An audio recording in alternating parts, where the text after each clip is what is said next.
The contrast of life. Days of ease, days of playfulness, days of joy and laughter, days of unbalance, days of sorrow, days of anguish. When you think or ponder life upon Mother Earth, do you see that most days bring happiness? Or do you have we want to say, belief that most days do not bring happiness? Higher consciousness allows the contrast of life to be felt and present because it is naturally there. Could not know hot without knowing cold. Could not know joy without knowing sorrow. The contrast must be there. But the focus does not have to be on the contrast. Meaning, one's no sorrow, one's no joy. All emotions are meant to be felt. It is when one carries an unwanted emotion for a long time or duration of time that it becomes part of one's daily activity, daily persona.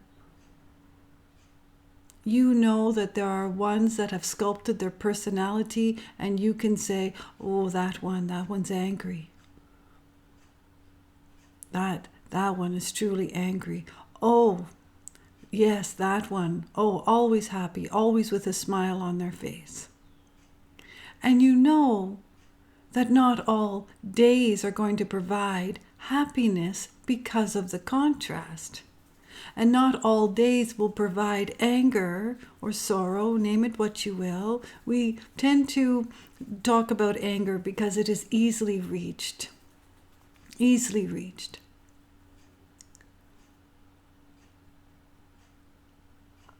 So someone that is feeling anger can most certainly feel joy in the same day.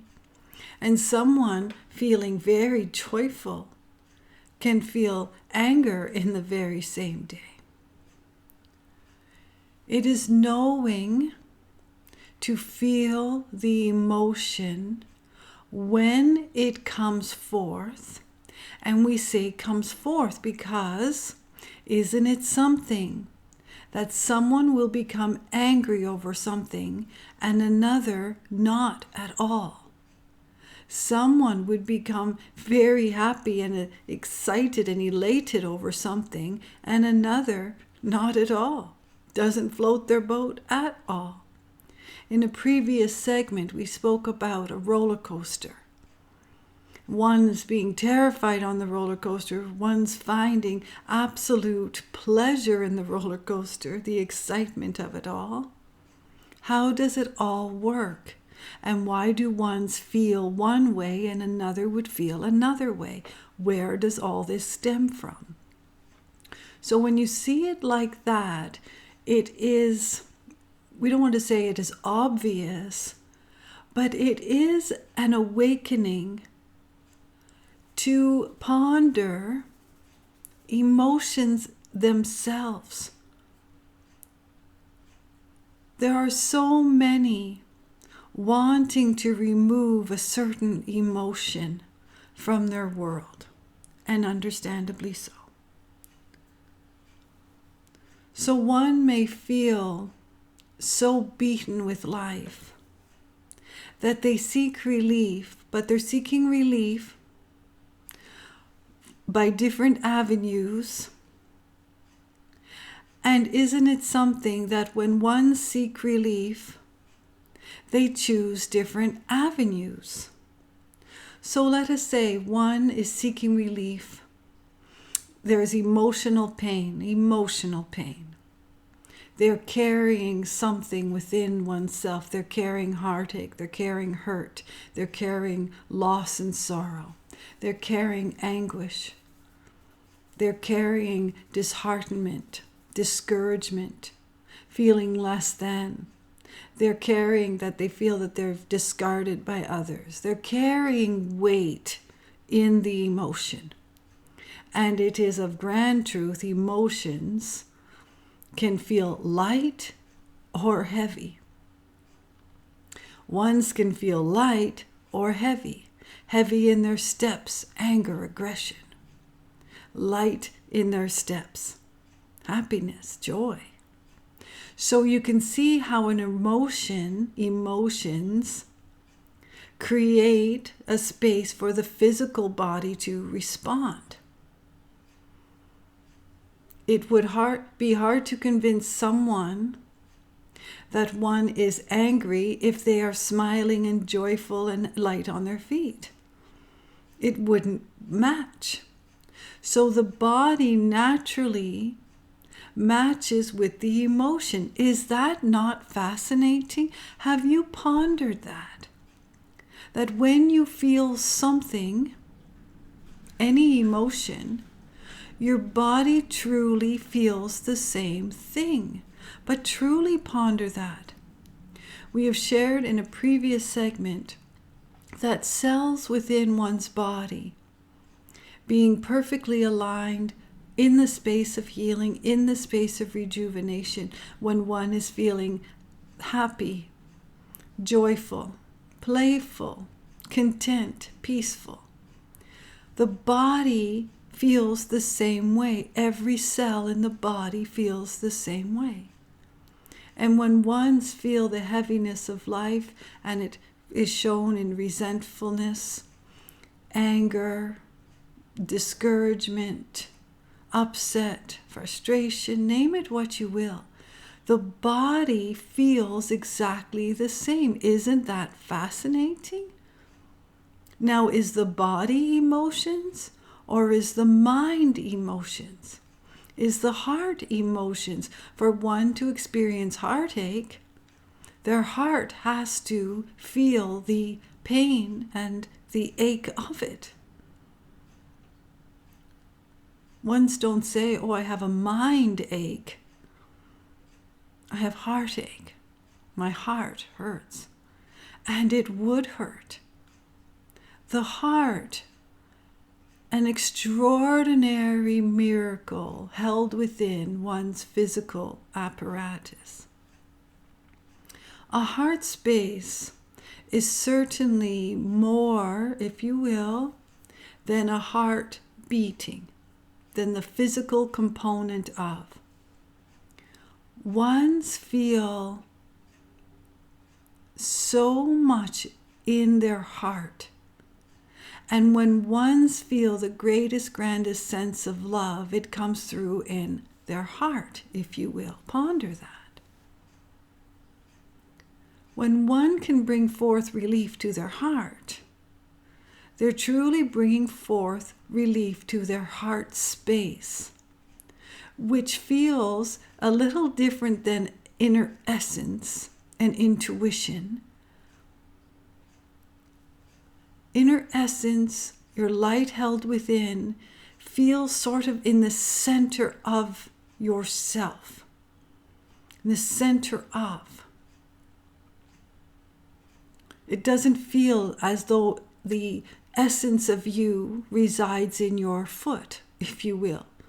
As funny as that sounds, and it only sounds funny because when ones think about their inner essence, their God within, name it what you will, divine presence within, they feel it in their center of their being, but not in the heart space, not in the heart space. So the heart has a space on its own, but very connected to inner essence, all one. Think of everything.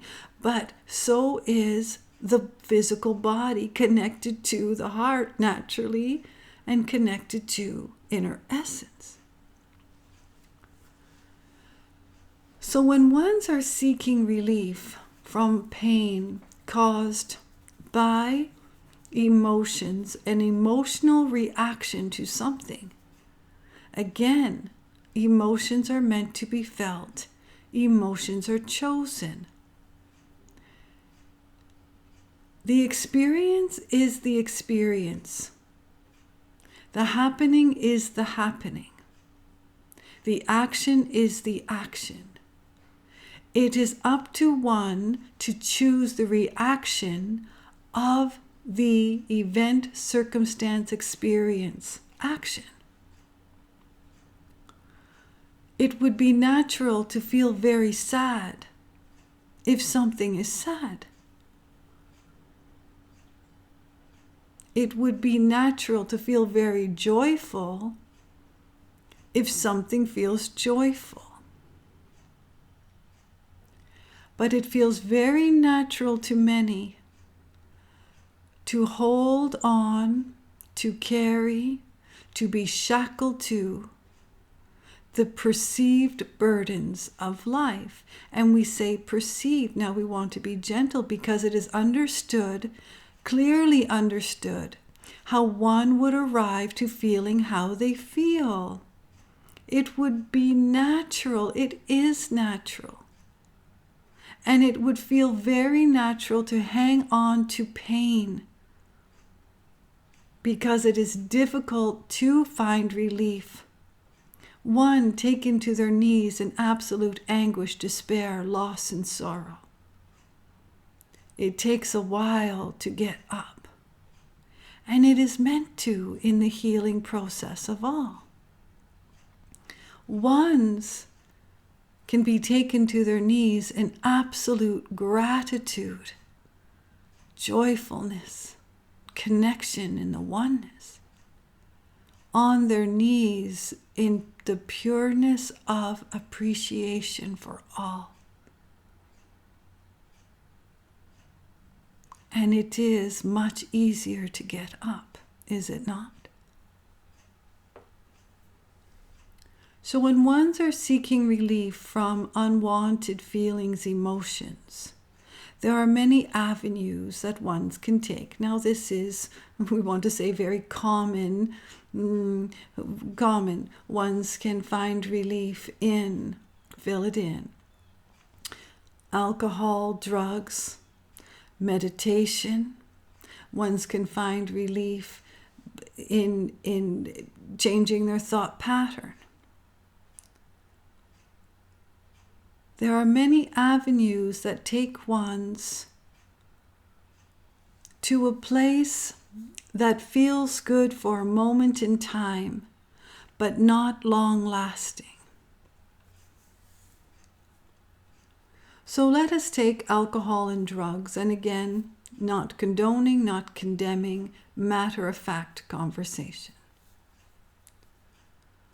So when one seeks relief in these avenues, relief is granted, but for a short period of time. It is in the high that one is going to experience the contrast of the low. And the low can be an absolute devastating blow. The high, especially in drugs, if you will, can take one to an euphoric state. Euphoria, in a state where it's not even, we want to say conscious. It's a reality beyond a reality, removing one almost from their physical body. But then what happens when the drug wears off? And everyone knows there's a huge collapse. And what was once euphoric state is now most depressive state, even far greater than the experience of the euphoric state, because there's now greater contrast. So now ones are in the deepest sense of the lowest low. And now they truly have to find even more relief. And that is where we want to say the understanding of addictions come from. Because once they have their high, they're experiencing the high, they know it. They know what it feels like to be in this high sense. And they most certainly know what it feels like to be in the low sense. So it is natural to then want to seek more relief and then to elevate the state. And so most feel to elevate the state, one then must consume more or more frequently, or hold it to the place where they do not find the state of the crash. And you'll see that in alcohol, where they do not want to feel the pain that they are moving away from. That's why they, let us say, have taken the drink. Not in all cases. There's many who drink in celebration. But let us say one is wanting to remove every emotional state that is causing them great pain and experience thoughts. They want to release their own thoughts. They want to get away from themselves for a moment of time. They want to leave it all behind for a few hours in the day. They want to place it down to bring forth relief to oneself. So they have a drink, and perhaps 2, and perhaps 3. And then let us say the drinking is before bedtime. And then in the morning, one gets up and their physical body is now in pain. They have the emotional pain that did not truly go away. It was just placed aside for the period of time one was experiencing alcohol in their system.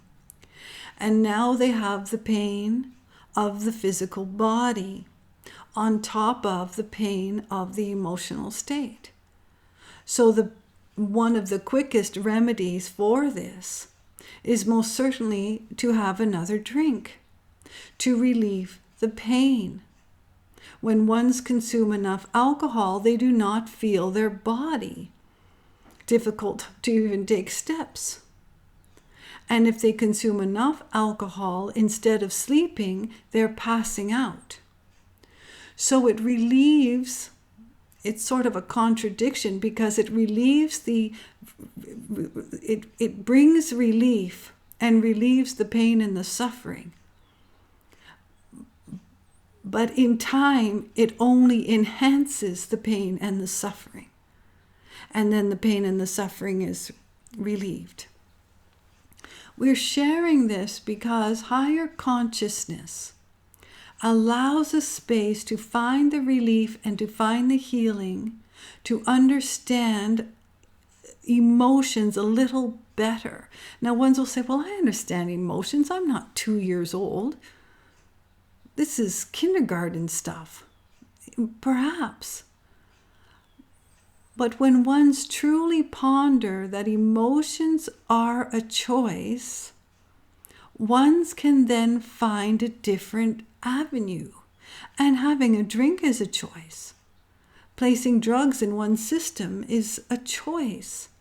But it doesn't feel like a choice when one has brought themselves to the euphoric state in drugs and came crashing down and is suffering to the point their body is truly suffering. Their mind is suffering, their heart is suffering, everything is in pain, and the anguish and the emotions are still suffering. The best remedy is, in perception, the best remedy is. One's perceive it because they receive the high from the drug in the first place. So their natural response to feeling even more pain is to ingest and take drugs, but now in a larger scale. And when ones find that euphoric state, this is where they become, we want to say, shackled to keeping it in that state, or at least balanced enough that they don't come down, they don't feel the crash. So it's always taking place. always, and that happens with alcohol. So ones where they used to just have one drink a day, then they have 5 drinks a day, and then they have the bottle, and then every day now it's 1 or 2 bottles, and it goes on and on. You can see how it would be so natural. You could see how that would take place. When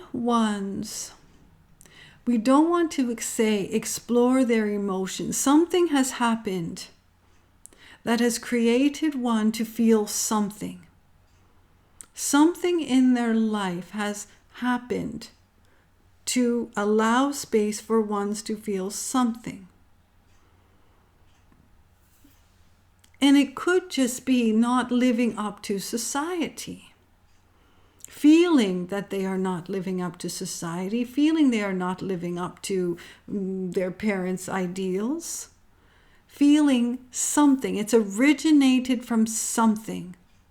And it originated from something and then carried. Something horrendous happened in a childhood and carried forth, becoming one's personality. Holding on, for it would be very difficult to erase the emotional trauma of something horrendous in a childhood, even naturally in adulthood. It feels impossible to erase the tragic event experience.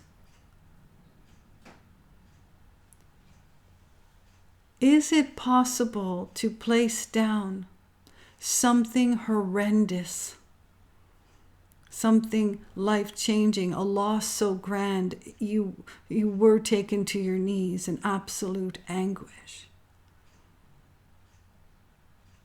The answer is yes. It can be placed down, and higher consciousness allows the space to do that.